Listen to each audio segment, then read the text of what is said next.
Dear viewers, नमस्कार, सलाम, सत श्री अकाल, गुड मॉर्निंग। दोस्तों, आज फिर हम पद्म भूषण मौलाना अब्दुल करीम पारेख के बेटे माजिद पारेख साहब से बात करेंगे। सर, पवित्र ग्रंथों में डेफिनेशन ऑफ रिलीजन यानी धर्म की परिभाषा क्या मिलती है? बहुत अच्छा सवाल है ये। देखिए मैडम, आज दुनिया हमारी जेब में हम लिए लिए घूम रहे हैं। इसमें हम देख सकते हैं कि जिन जिन देशों ने मजहबी जुनून को छोड़ा वो तरक्की कर गए हैं। हमारे देश में दो चीजें बहुत ज्यादा पाई जाती हैं, एक है ओवरडोज ऑफ पॉलिटिक्स और दूसरी ओवरडोज ऑफ रिलीजन। और इतिहास हमारा भरा पड़ा है कि जब जब सड़कें खून से लाल हुई, मजहब और सियासत की वजह से हुई। हम भारत की सैर कर लें, ईस्ट से वेस्ट तक, नॉर्थ से साउथ तक, ज्यादातर हमारी मस्जिदें, दरगाहें, मठ, मंदिर, गुरुद्वारे एनक्रोचमेंट और अतिक्रमण पर मिलेंगे।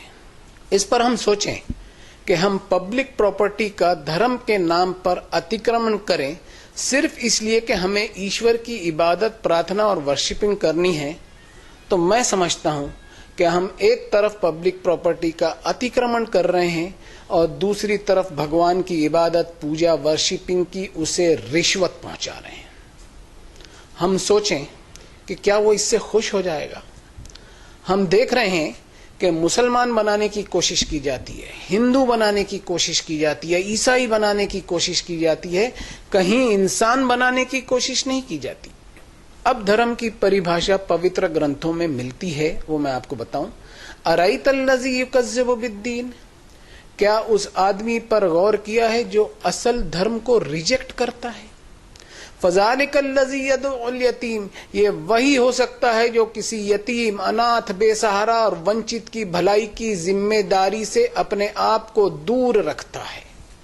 और वला यहुद्दु अला तामिल मिस्कीन, इसके दिल में कभी कोई तड़प नहीं उठती कि किसी भूखे को कम से कम खाना ही खिला दे।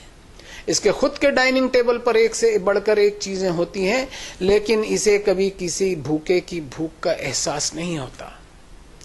अब गौर से सुनिए क्या कहा गया। फ़वैलुल लिल मुसल्लीन अल्लज़ीना हुम अन सलातिहिम साहून अल्लज़ीना हुम युराऊन व यमनऊनल माऊन।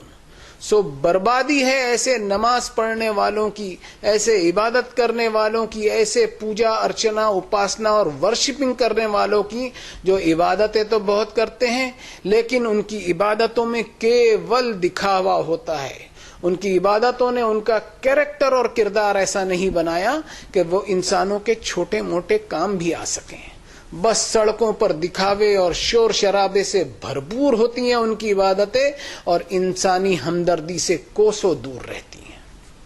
देखिए मैडम, संसार के मालिक ने हर इंसान को अनगिनत वरदान और बेशुमार नेमतें दी हैं। इन वरदानों को इंसान इनाम न समझ ले, बल्कि ऊपर वाले का एक कर्ज समझे, एक परीक्षा समझे। और इस कर्ज को उतारने के लिए उस मालिक ने अपने ग्रंथों में बताया कि क़ूलू लिन्नासि हुस्नन व अक़ीमुस्सलाह, यानी इंसानों से अच्छा बर्ताव कर, फिर मेरी इबादत कर। लोगों को उनके अधिकार देता चला, ये सोचते हुए कि जो कुछ तेरे पास है उसमें से तुझे इंसानों के लिए कंट्रीब्यूट करना है, और इस कंट्रीब्यूशन में तुझे कभी किसी पर कोई एहसान नहीं जतलाना है, बल्कि ये समझते हुए कंट्रीब्यूट करना है कि लोगों का तुझ पर अधिकार निकलता है जिसे तुझको अदा करना ही करना है, इसलिए कि जो चीज तू हासिल किए हुए है वो तेरी खुद की प्रॉपर्टी नहीं, बल्कि उसका असल मालिक मैं हूं। तो मैडम, ये है असल धर्म की परिभाषा, जो आपको दुनिया की किताबों में नहीं मिलेगी। ये सिर्फ आकाशी किताबों में ही मिलेगी, चाहे वेद हो या उपनिषद, चाहे कुरान हो या बाइबल हो।